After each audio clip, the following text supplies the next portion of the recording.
An addictive personality. Society says it's bad. Everything in moderation, that's the answer. If you do one thing too much, then you have a problem. But I don't think it's the addictive personality that's the problem. I think it's your specific vice. I have an addictive personality, and if you're not careful, you can definitely let it take a hold of you. If you're not careful, you can start choosing things to be addicted to that aren't good for you. If you start craving the highs, well, at least for me, I started thinking that the only highs that were good were things that were inherently bad for you. I drank too much. I became an alcoholic.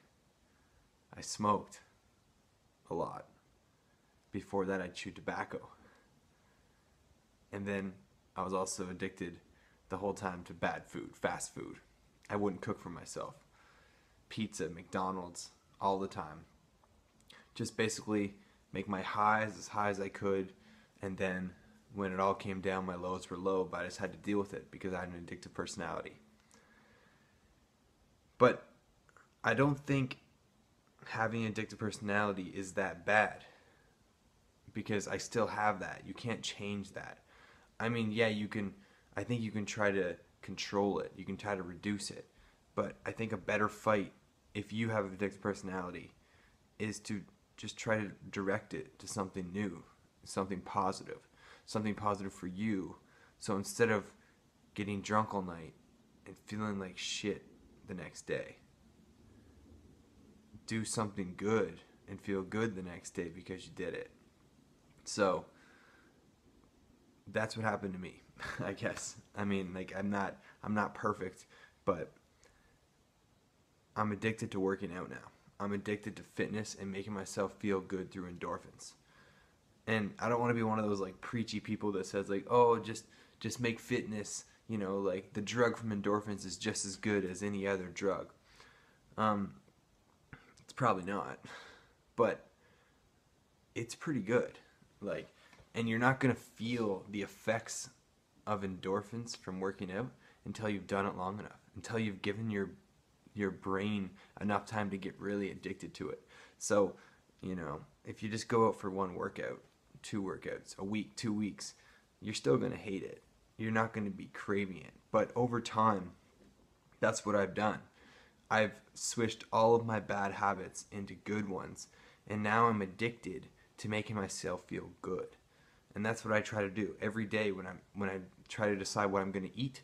I think about, is this going to make me feel good in 20 minutes, or is this going to make me feel bad in 20 minutes? And it's just a slight change, because before it was, go get McDonald's, that's going to taste really good right now. Now I can say, no, you don't want McDonald's, because in 20 minutes you're going to feel like crap. And now I'm addicted to that, right? And it's the same thing for fitness. Endurance now for me.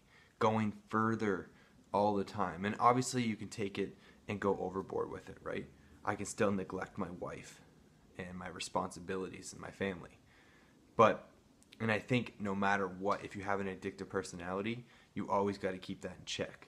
But if you choose something positive first, even if it's about you, your own fitness, make that your addiction, but still keep it in check in the end, right? If I go and I start going to run and bike every day for 3-4 hours a day and I never see my wife, I'm still letting my addiction take a hold of me. But I'm not doing that, and that's where you got to keep it in check, or that's where I got to keep it in check.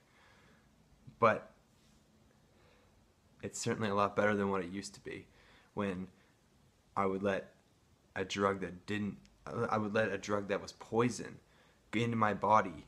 I would treat people like crap when I was on that drug, and the next day I would feel like crap from it, and I would neglect everyone in the process.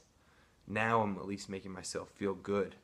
I'm making myself feel better, and I'm actually bringing my wife along for this journey as she's getting into fitness now too. So maybe instead of trying to fix or control, your your addictive personality, embrace it, but choose something good.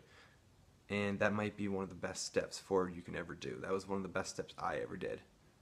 You still gotta stick, you still gotta, keep some sort of moderation.